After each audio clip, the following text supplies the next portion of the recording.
So when I was growing up in California, I was in a foster care system, and I always had friends that felt bad for me regarding my mother, and even the mother of my son felt bad for me, and her mother did. And I never forget the kindness that was offered to me, and I'm very grateful. The thing is that the people that helped me out made choices that would affect my life permanently, and I've never made choices to affect people's lives permanently, other than good choices, I hope.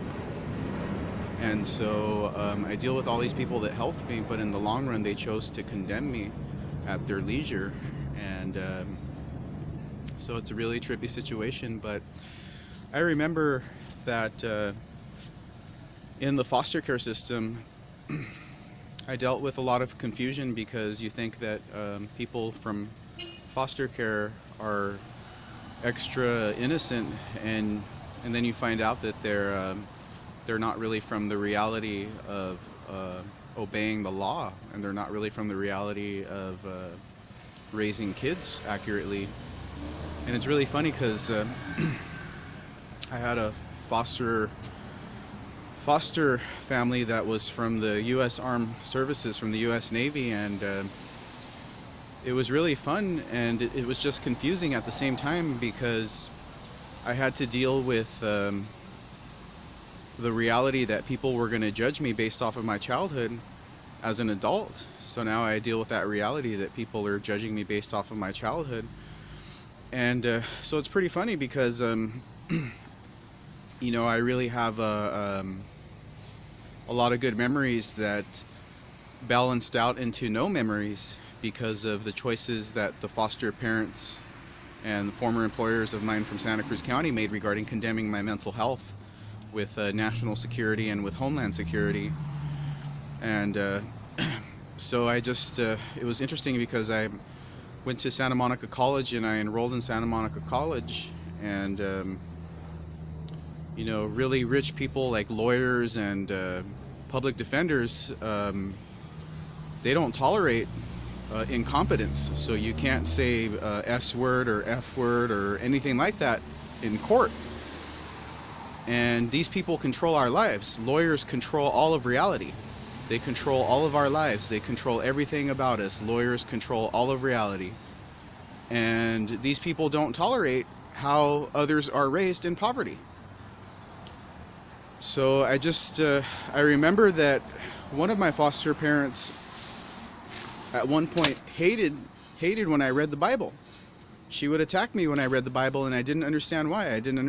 Because I loved the Bible. I used to sleep with it in my arms or on the shelf, and I didn't understand why was my foster mother attacking me while reading the Bible. And then I realized that in the armed services, they do rituals of incest and rituals of pedophilia and cannibalism in the armed services. And so she was actually really angry about one incest ritual that happened pertaining to the Bible. And it was really tough, because the way that my foster mother at that time was built, she was really obese of the stomach. And I didn't realize that she was a cannibal. I didn't know that she was a cannibal and stuff. And it must be really difficult when you have spouses from the armed services, because you do anything for them, including pass their boot camps and stuff.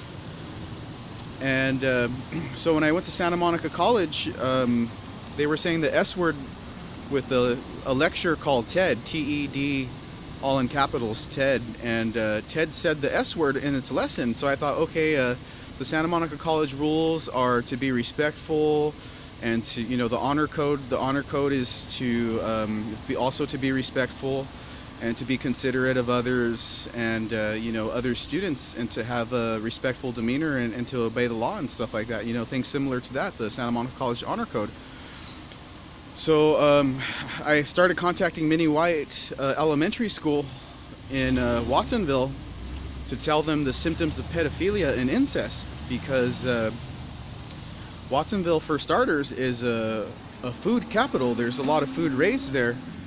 And throughout my life, regarding the U.S. Armed Services and regarding Mexican secret services, I've had to deal with my friends being child prostitutes. A lot of the friends that I met were actually child prostitutes regarding Mexico and the Third Reich and the Vatican and stuff. So when they grew up into adults, they became evil people regarding me because they made so much of a success out of these crimes of child prostitution and stuff like that. So so I deal with people that are in a whole nother reality because they lived a life regarding Mein Kampf, regarding MK. And so the friends that I grew up with from MK Ultra, from Mein Kampf Ultra, they're all from mind control. They all practice mind control with the U.S. Senate, with several governors, Governor Jerry Brown and Governor Butch Otter, and the U.S. Senate and Butch Otter and Jerry Brown don't ever stop attacking me. They never stop attacking me regarding things like child prostitution and regarding allowing and consenting pedophilia and stuff. So, the only thing is that it's just a situation where I have to make sure that people know this about me because I have a son that's 16 and, I just think that he's a hostage of people who were once child prostitutes and stuff like that, and people who are of crime regarding incest from the U.S. Army.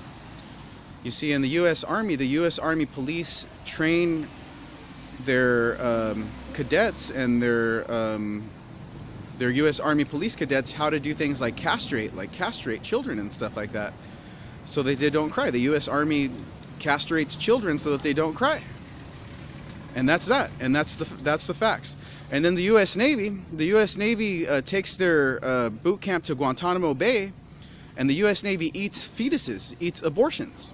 The U.S. Navy passes their boot camp by eating humans and eating abortions, and then the U.S. Marines are the prison wardens, the people who are in charge of operating prison.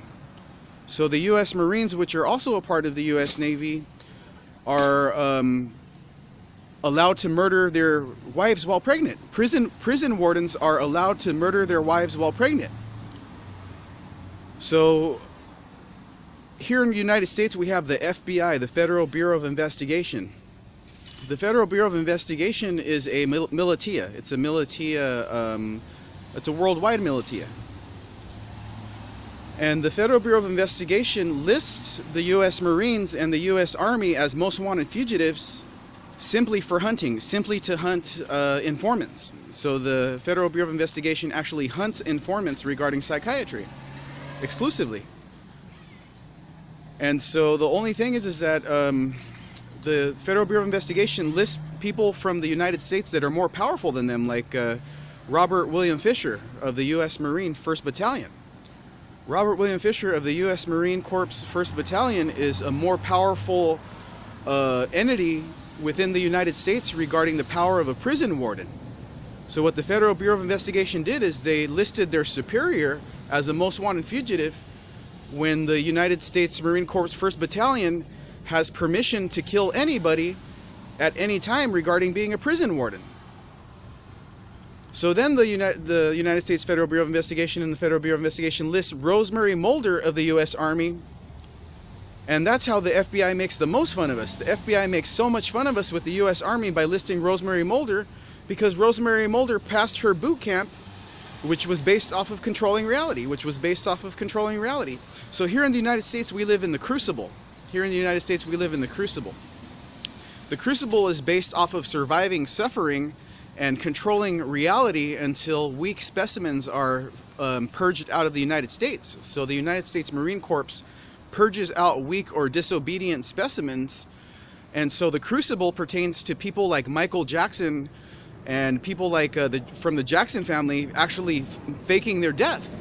Because of the United States Marine Corps and the U.S. Crucible, Michael Jackson faked his death just for the Crucible. So did Prince Roger Nelson. Prince Roger Nelson and Michael Jackson both faked their death regarding the U.S. Crucible. And so the only thing is that all these people from the U.S. Marine Corps don't understand that they destroy the reality of poor people and of weaker specimens by breaking the law. So I don't have access to my son because the U.S. Army or the U.S. Navy kidnap him. And then I have to deal with all these victims of pedophilia from MK Ultra, all these pedophilia victims that I grew up with. that are just totally evil spirits because they got away with child prostitution. They got away with doing it with their dads. And so some of the victims, the symptoms of pedophilia include things like eyeballs popping out. When you have a victim of pedophilia, or somebody who is of incest, specifically pedophilia of incest, their eyeballs pop out. So if you go to school and you see kids and their eyeballs are popping out, like this part right here, if it pops out really a lot, it's because they inhaled a gas from their parent or from their dad, so, or like their brother. It's usually the dad that makes the daughter's eyeballs pop out really big. So usually if you see a girl and she smells kind of weird and her eyeballs are popped out, it's because her dad did something to her and it changed her whole body forever. And I try telling Minnie White, if you see kids with rosy cheeks, kids oftentimes don't have really bright rosy cheeks. And that's an alarm. If you see kids with hair and it's all separated and it's not mold and it's just, their hair is totally wild and wild strains, it might be an STD. Kids might have an STD that way. Minnie White and Watsonville Court and Santa Monica College all decided instead to kick me out of school and to say that I was a fugitive for trying to defend kids after Santa Monica College confused my reality about respect and about wealth and about law enforcement. Then Santa Monica College and people from Watsonville decided to say that I was a fugitive and kicked me out of college for trying to tell Minnie White how to defend children from pedophilia and incest. So it's a really tough situation because pedophilia and incest are the reason I'm homeless. I'm homeless because of incest and pedophilia. I can't fix my birth certificate because of incest and pedophilia. I can't get my life together because of child prostitution, because of former child prostitutes. There's too many former child prostitutes that use national security electronics to destroy my life. And I'm sorry that happened to you guys, and you all know who I'm talking about from Santa Cruz County. All you people from Santa Cruz County, you former peers of mine know who I'm talking about, and I'm really sorry for whatever I've done. But I'm asking you all politely, without mentioning your names, including foster parents, I'm asking you all politely to please stop ruining my life with national security and with homeland security. I'm not a terrorist, and I don't appreciate my life being destroyed, and I don't appreciate not being able to talk to my son.